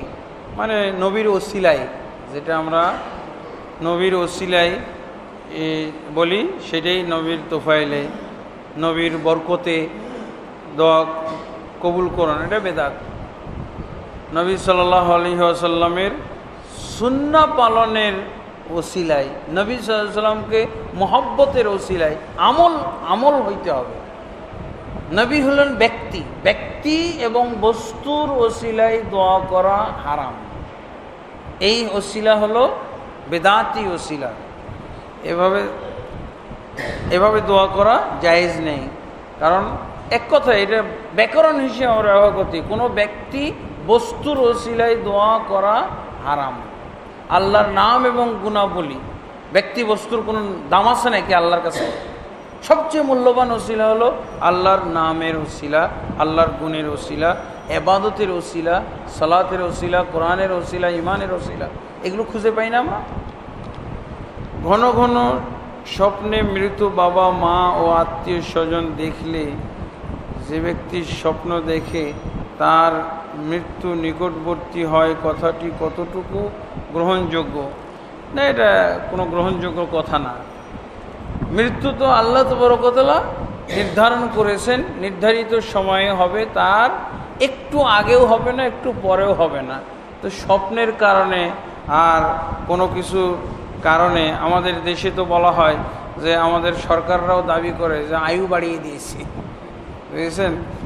সরকার দাবি করছে উন্নতির মধ্যে উন্নয়নের যে ধারা ফিরিস্তি উল্লেখ করা হয়েছে তার মধ্যে বাংলাদেশের মানুষের আয়ুও বাড়িয়ে দেওয়া হয়েছে।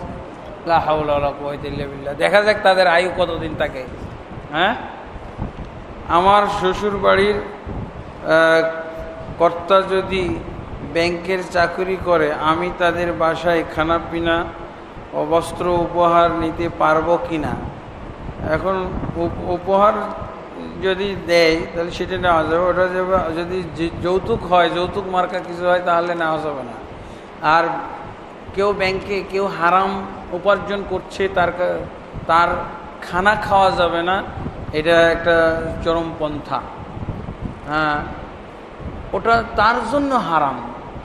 সে যেটা ইনকাম করছে ওটা তার জন্য হারাম, অন্যের জন্য হারাম না। তো অন্যের জন্য হারাম না। আল্লাহ রাসূল সাল্লাল্লাহু আলাইহি ওয়াসাল্লাম ইহুদির বাড়িতে যে দাওয়াত খেলেন এবং বিষক্রিয়া সেখানে প্রয়োগ করা হলো, তো রাসূলুল্লাহ সাল্লাল্লাহু আলাইহি ওয়াসাল্লাম কীভাবে ইহুদির বাড়িতে দাওয়াত খেলেন?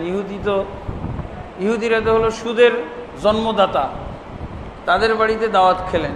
মানে যারা উপার্জন করে তার জন্য হারাম, এটা অন্যের জন্য হারাম না। কিন্তু এই ক্ষেত্রে আপনার কিছু পদক্ষেপ নেওয়ার বৈধতা আছে, রাইট আছে। আপনি যদি মনে করেন যে একে হারাম থেকে ফিরাবেন, আপনি যদি তার দাওয়াত বর্জন করেন, তাহলে সে ফিরতেও পারে।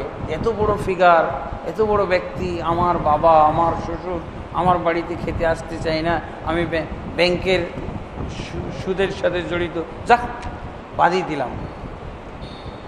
কিন্তু খাওয়া হারাম না, ওকে নিবৃত করার জন্য, বিরত রাখার জন্য অভিমানমূলকভাবে আপনি বলতে পারেন হ্যাঁ, এটা শরী কোনো বিষয় না, শরী হারাম নয়, ঠিক আছে। রাসূলুল্লাহ সাল্লাল্লাহু আলাইহি ওয়াসাল্লাম তার উপরে সাদাকা খাওয়া হারাম ছিল না। এক মহিলা সাদাকার গোশত নিয়ে এসে রান্না করতেছে, তো গোশত রান্না করতে দেখে আল্লাহ রাসূল সাল্লাল্লাহু আলাইহি ওয়াসাল্লাম ওই মহিলাকে বলল, বাড়িরা তুমি তো শুধু মজা করে গোশত রান্না করতেছো, আমাকে দিবা নাকি? তো বলছি, ইয়া রাসূলুল্লাহ, এটা তো সাদাকার গোশত, মানুষ আমাকে সদকা দিয়েছে, সেই গোশত আমি রান্না করছি, এই সদকা তো আপনার জন্য হারাম। তো বলছে, লাকে সাদাকা ওয়ালি হাদিয়া, তোমার জন্য এটা সাদাকা, তুমি যদি আমাকে দাও এটা তো তখন সাদাকা হবে না, হাদিয়া হবে। দেখেন, তাহলে দেখেন সাদাকা তার জন্য। এখন রাসূলকে সাদাকা থেকে দেওয়া হচ্ছে, রাসূলের জন্য সাদাকা হারাম না, কিন্তু ওই যে ভায়া হয়ে আসছে আর হারাম থাকছে না। তো এগুলো বুঝার বিষয় আছে। একটা হলো পরহেজগারি, একটা হলো অতি পরহেজগারি। অতি পরহেজগারিতা আবার ইসলামে অপরাধ, পাপ। এতে কি হয় জানেন, যে রাসূল সাল্লাল্লাহু আলাইহি ওয়াসাল্লাম আমার চেয়েও কম পরহেজগার, আমি সুদখোরের বাড়িতে খাই না, রাসূল খেয়েছেন, এই দাবিটা খুব খারাপ না? তাহলে রাসূল সাল্লাল্লাহু আলাইহি ওয়াসাল্লামের চেয়েও বেশি পরহেজগার আমি সাজলাম। কোনো ব্যক্তির আকিকা করা ব্যতীত মৃত্যু হলো, এখন ওই ব্যক্তির সন্তানেরা কি আকিকা দিবে? এই ব্যাপারে মানে বাবার সাদাকা সন্তানে দিবে এরকম না, এরকম নিয়ম তো নাই, বরং নিজের আকিকা নিজে দেওয়া যায়, এবং পিতামাতা সন্তানের আকিকা দিবে। আকিকা দেওয়ার 3টা সময় আছে, নির্দিষ্ট ডেট, আর 7ম তারিখে, 14তম তারিখে, 21তম তারিখে, এরপরে আর কোনো ফিক্সড ডেট নেই। 22 তারিখে হইতে পারে, 23 তারিখ, হ্যাঁ, 1 বছর পর যখন তৌফিক হবে তখন। বারবার কিছুক্ষণ পর পর কোরআন শরীফ পড়ার জন্য কি আমরা অজু ছাড়া কোরআন ধরে পড়তে পারবো? অজু ছাড়া কোরআন ধরে পড়া জায়েজ আছে, উত্তম নয়। উত্তম হলো অজু সহ পড়া, আর জায়েজ হলো অজু ছাড়া পড়া, আর নাজায়েজ হলো গোসল ফরজ অবস্থায় সালাত পড়া। তাহলে দেখেন, কোরআন পড়ার উত্তম, জায়েজ, নাজায়েজ। জায়েজের পরেই নাজায়েজে যাওয়া যাবে না, উত্তমের পরে হলো জায়েজ। জামাতে নামাজে দোয়া মাসুরা পড়ার পর সালাম ফিরানোর আগে কিছু সময় হাতে পায়, তখন কি কোরআন হাদিসের উল্লেখিত দোয়াগুলো পড়তে পারবো? হ্যাঁ, অবশ্যই পড়তে পারবেন। যতক্ষণ পর্যন্ত ইমাম সালাম না ফিরাচ্ছে ততক্ষণ পর্যন্ত যত দোয়া জানা আছে আপনার সব দোয়া পড়বেন। কোরআন থেকে দোয়া, হাদিস থেকে দোয়া, কোনো সমস্যা না। অতীতের বহু নামাজ ছুটে গেছে, সেগুলো কিভাবে আদায় করব? অতীতের অনেক নামাজ ছুটে যেয়ে থাকলে সেই নামাজের যদি কোনো নির্দিষ্ট গণনা আপনার কাছে না থাকে, হ্যাঁ, এবং এটা সম্ভবও নয়, অনেক মাস, অনেক বছর, হ্যাঁ, তাহলে সেই ক্ষেত্রে শুধু তওবা করবেন, তওবা ইস্তেগফার। সেই ক্ষেত্রে আর উমরি কাজা করা লাগবে না, যেটা আমাদের সমাজে চালু আছে। কাফফারাও নাই, সালাত ত্যাগ করলে কোনো কাফফারা নাই। কাফফারা বিদআত, উমরি কাজা বিদআত। তবে কোনো যদি নির্দিষ্ট ওয়াক্ত, কয়েক ওয়াক্ত ছুটে যেয়ে থাকে, সেটা কাজা করা যেতে পারে। কাজা হলো নামাজিদের জন্য, বেনামাজির জন্য কোনো কাজা নাই। বেনামাজি তওবা করবে। কোনো ব্যক্তি কি আল্লাহকে দেখতে পায়? এটা বাজে কথা। কোনো ব্যক্তি আল্লাহকে দেখতে পায় না। যারা বেদাতি তারা এইসব দাবি করে থাকে, যেমন ওই দেওয়ানবাগি দাবি করে, তাকে টাকা দিলে আল্লাহ দেখায়, রাসূলকে দেখায়, ওর ব্যবসা এটা একটা, আল্লাহ দেখায় রাসূল, ওর আল্লাহও শয়তান, ওর রাসূলও শয়তান। হ্যাঁ, যে আল্লাহকে ও দেখায়, যে রাসূলকে ও দেখিয়ে থাকে, ও আল্লাহও শয়তান, ওর রাসূলও শয়তান। দেওয়ানবাগির আল্লাহও শয়তান, রাসূলও শয়তান। ঠিক আছে, আল্লাহকে কখনো দেখা যায় না। মুসা আলাইহিস সালাম আল্লাহকে দেখতে চাইলেন, এত পেয়ারা বান্দা আল্লাহর, আল্লাহ বলেন লান তারানি, কশিন কালেও দেখতে পাবে না। এবং আল্লাহ তাবারক ওয়া তাআলা তাকে দেখতে চাওয়ার জন্য কত বড় শাস্তি দিলেন। তুমি তোমার যোগ্যতাই নাই আমাকে দেখার, তুমি পাহাড়ের দিকে তাকিয়ে দেখো, যদি তুমি স্থির থাকতে পারো তাহলে আমাকে দেখতে পাবে। মুসাকে আল্লাহ এরকম নাজেহাল করলেন, মানে এমন বেহুশ করে ফেললেন দেখতে চাওয়ার কারণে, তার অযোগ্যতা প্রমাণের জন্য। আর এরপরে মুসা আলাইহিস সালামের পরে কে এমন যোগ্য ব্যক্তি আল্লাহকে দেখে নিল? আমাদের নবী মুহাম্মদুর রাসূলুল্লাহ সাল্লাল্লাহু আলাইহি ওয়াসাল্লাম আল্লাহকে দেখেননি মেরাজের রাত্রে। আয়েশা রাদিয়াল্লাহু আনহা বলছেন যে যদি কেউ হাদিস বর্ণনা করে তোমাদের কাছে, হাদিস বর্ণনা তো মৌলবীর কাম, তো বলছে যে হাদিস বর্ণনা করবে আল্লাহকে দেখেছেন ও মিথ্যুক, ওই মৌলবী মিথ্যুক, ওই হাদিস বর্ণনাকারী হলো মিথ্যুক, সে আল্লাহর প্রতি অপবাদ লেপনকারী, বিরাট অপবাদ লেপনকারী। জি, আর একটা অংশ। আর কিয়ামত দিবসে যখন বিচার হবে তখন কি কেউ আল্লাহকে সচক্ষে দেখতে পাবে? হ্যাঁ, কিয়ামতের দিন আল্লাহকে সচক্ষে দেখতে পাবে। এবং জান্নাতের এটা সবচেয়ে বড় আইটেম, সবচেয়ে মূল্যবান আইটেম হবে আল্লাহর দিদার। জি, এই জান্নাতের আইটেম দেখেই তো দুনিয়াতে কেউ দেখতে পাবে না। ইফতারের আগে সম্মিলিতভাবে দোয়া করা যাবে কি না? ইফতারের আগেও সম্মিলিত কোনো দোয়ার নিয়ম নাই, রাসূলুল্লাহ সাল্লাল্লাহু আলাইহি ওয়াসাল্লাম থেকে পাওয়া যায় না, সাহাবী তাবী কারো থেকে, আরব বিশ্বে কোথাও দেখা যায় না, মক্কা মদিনায়। এটা আমাদের দেশে কোথাও কোথাও দেখা যায়। জনক দেওবন্দি আলেম বলেছেন কবরের পাশে দোয়া করা হারাম, তবে শিরক নয়। কবরের পাশে দোয়া করা হারাম হবে কেন? যদি কবরবাসীর জন্য দোয়া করা হয় তাহলে তো এটা হারাম নয়, এটা জায়েজ, জিয়ারা শরঈয়া। কবরবাসীর জন্য দোয়া করা হলে তো এটা হারাম, শিরক কেউ বলে নাই। যদি শিরকি দোয়া করা হয়, যদি কবরবাসীর কাছে কিছু চাওয়া হয়, হ্যাঁ, যেমন তারা করে, এগুলো দোয়া শিরক হইতে পারে, হারাম হইতে পারে, বিদআত হইতে পারে, সব কিছু। কিন্তু কবরবাসীর জন্য যদি দোয়া করি আল্লাহুম্মা মাগফির লাহু ওয়ারহামহু ওয়াফি, তাহলে তার জন্য দোয়া করা তো হারাম না, সুন্নাত। জি, জনক দেওবন্দি আলেম বলেছেন মৃত ব্যক্তির নিকটে দোয়া চাওয়া হারাম, তবে শিরক নাই।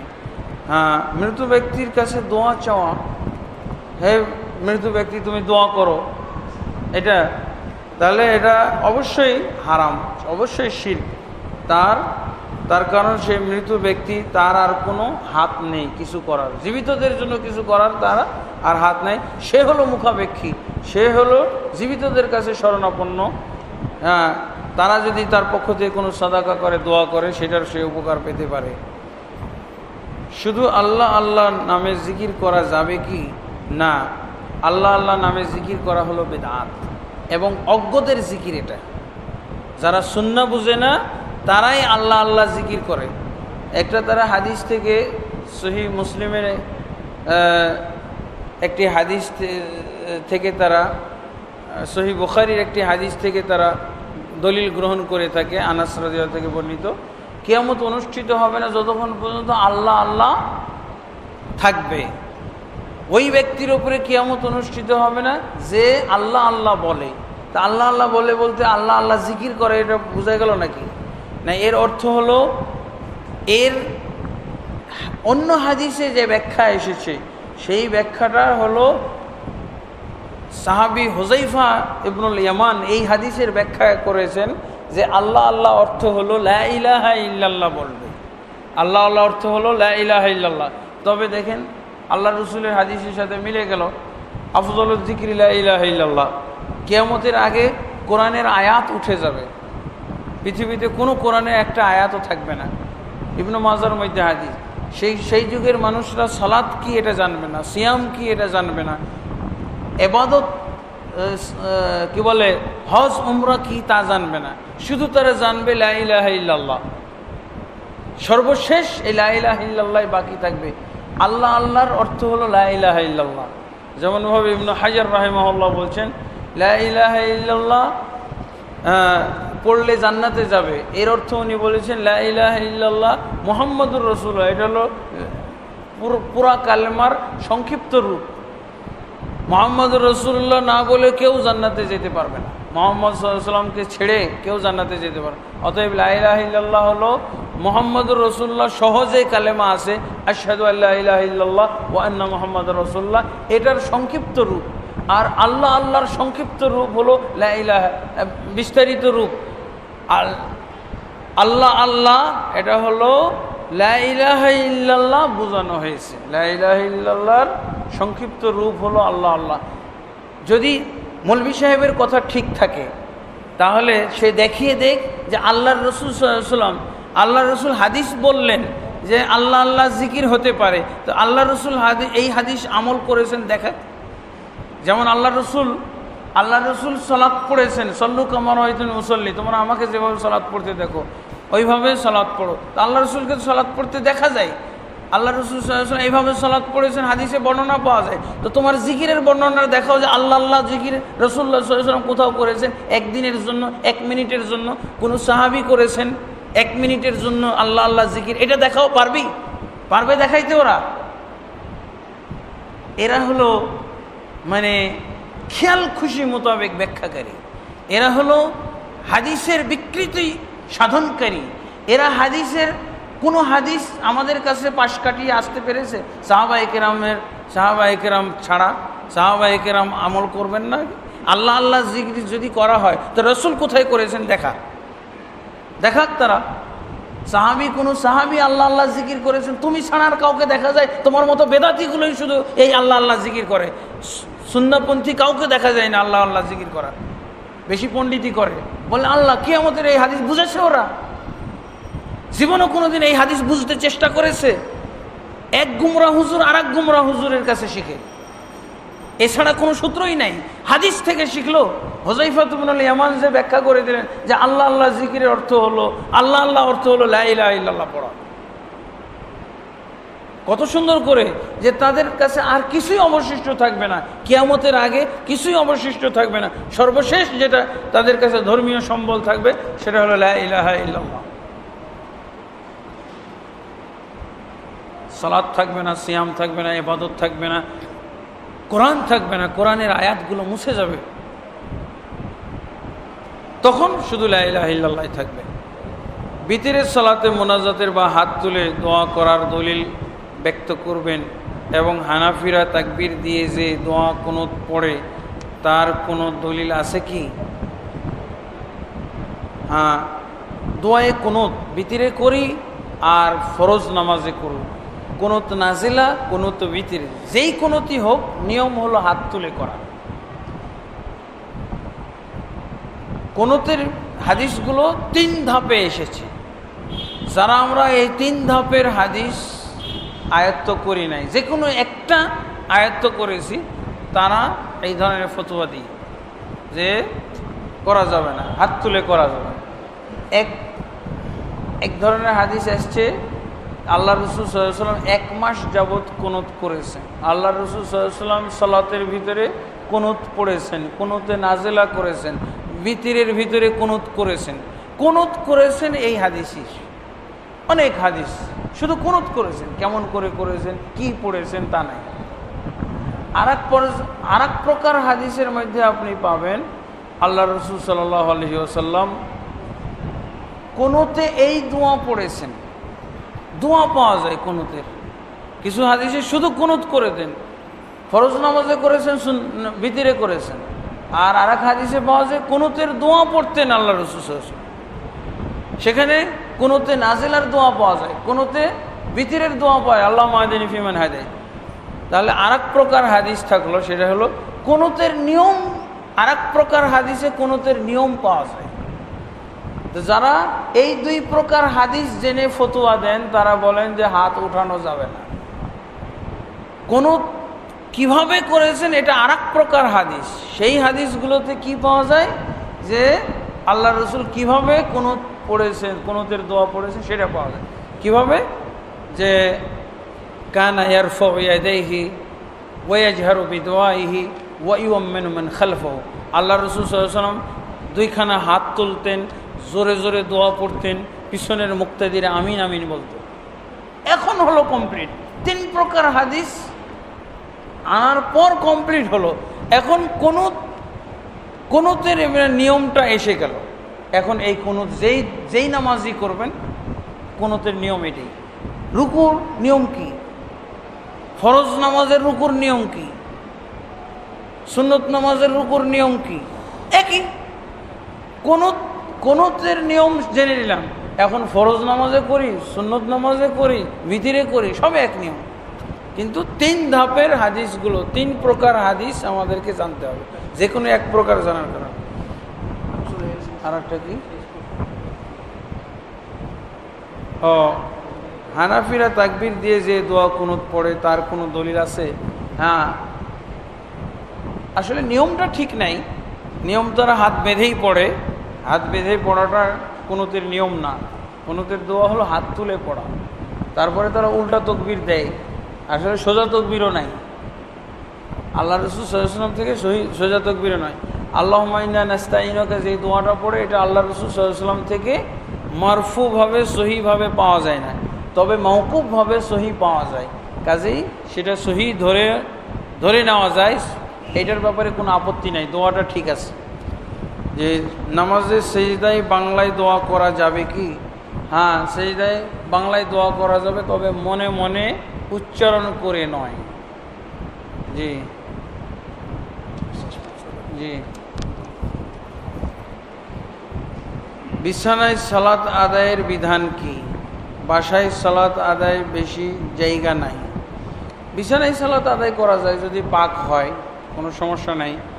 আর সুন্নত নামাজ, তাহাজ্জুদ নামাজ, তাহিয়াতুল ওযু, এই সমস্ত নামাজ তো তাহলে দোহার নামাজ, এগুলো তো বাসায় পড়া যায়, বিছানায় পড়া যাবে, কোনো সমস্যা নাই যদি বিছানায় পেশাব পায়খানা না থাকে।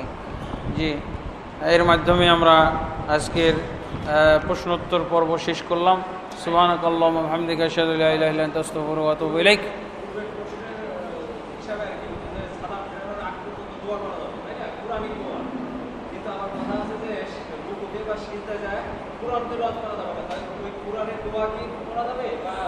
রুকু সেজদায় কোরআনের দোয়া পড়া যাবে না, না কোরআন পড়া যাবে না, কোরআনের দোয়া পড়া যাবে। তো আমি দোয়া পাবো কোথায়? দোয়ার ভান্ডার তো 1 নম্বর কোরআন, 2 নম্বর রাসূলের হাদিস। কোরআন তেলাওয়াত করা যাবে না, এবং আল্লাহ রাসূল সাল্লাল্লাহু আলাইহি ওয়াসাল্লাম থেকে স্পষ্ট করে পাওয়াও যায় আল্লাহ রাসূল রুকুতেও কোরআনের দোয়া করেছেন, সেজদাতেও করেছেন। জি, আসসালামু আলাইকুম ওয়া রাহমাতুল্লাহি ওয়া বারাকাতুহু।